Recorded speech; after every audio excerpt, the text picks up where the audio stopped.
ఆంధ్రప్రదేశ్లో మిర్చి రైతాంగానికి నష్టాల ఘాటు తగులుతుంది.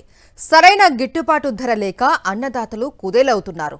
మార్కెట్లో ధరలు దారుణంగా పతనమవుతున్నా రైతులను ఆదుకునే దిశగా చంద్రబాబు సర్కారు చర్యలు తీసుకోవడం లేదు. ఏపీలో మిర్చి రైతుల కష్టాలపై సాక్షి ప్రత్యేక కథనం. ఏపీలో మిర్చి రైతుల పరిస్థితి దయనీయంగా మారింది. ఓవైపు తెగుళ్లతో దిగుబడులు పడిపోవటం, మరోవైపు వ్యాపారుల కుమ్మక్కుతో మార్కెట్లో ధరలు కుప్పకూలడంతో మిర్చి రైతులు తీవ్ర నష్టాల్లో కూరుకుపోతున్నారు. నెల కిందట గుంటూరు మిర్చి యార్డులో క్వింటాకు 26,000 వరకు పలికిన ధర ప్రస్తుతం 13,000 నుంచి 18,000కు పడిపోయింది. అంటే కేవలం నెల వ్యవధిలో 8,000 వరకు పతనమైంది. దీంతో ఎకరాకు 50,000 నుంచి 1.5 లక్షల వరకు నష్టం వాటిల్లే పరిస్థితి నెలకొంది. గత 3 ఏళ్లతో పోల్చుకుంటే ఈ ఏడాది రాష్ట్ర వ్యాప్తంగా మిర్చి సాగు గణనీయంగా తగ్గిపోయింది. రాష్ట్రంలో 2022-23 సంవత్సరంలో 2,27,757 హెక్టార్లలో మిర్చి పంట సాగైంది. 2023-24లో 2,46,752 హెక్టార్లకు సాగు పెరిగినా 2024-25లో తిరిగి 1,96,153 హెక్టార్లకు తగ్గింది. ఇక 2025-26లో ఏకంగా 1,08,223 హెక్టార్లకు పడిపోయింది.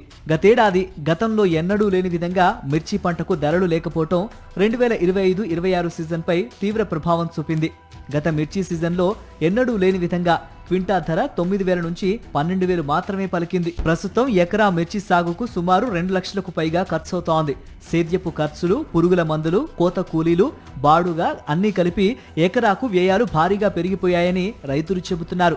దీనికి పొలం కౌలు అదనంగా కలుపుకోవాల్సి ఉంటుంది. పైగా నల్ల తామర, కుచ్చుముడత తెగుళ్ల సమస్య కూడా ఉంటుంది. దీంతో పూతంతా నేల రాలిపోతోంది. ఒకవేళ అరాకొర పూత మిగిలినా కాయ సైజు మజ్జుగా మారిపోతోంది. ఈ కారణంగా దిగుబడి పూర్తిగా తగ్గిపోతోంది. ఆరోగ్యకరమైన పైరు ఉంటేనే ఎకరాకు 20 నుంచి 30 క్వింటాల వరకు దిగుబడి వస్తుంది. అయితే నల్ల తామర సోకి ఎకరాకు 5 నుంచి 20 క్వింటాళ్లకు దిగుబడులు పరిమితమయ్యే పరిస్థితి నెలకొంది. కోల్డ్ స్టోరేజ్లో ఉన్న మిర్చి అమ్మకాల సమయంలో తొలుత భారీగా పలికిన ధర కొత్త పంట మార్కెట్కు వస్తున్న సమయంలో పడిపోవడానికి వ్యాపారుల సిండికేట్ కారణమని రైతులు చెబుతున్నారు. సిండికేట్ను నిలువరించి మంచి ధర ఇప్పించాల్సిన చంద్రబాబు సర్కార్ పట్టించుకోకపోవడంపై ఆగ్రహం వ్యక్తం చేస్తున్నారు మిర్చి రైతులు.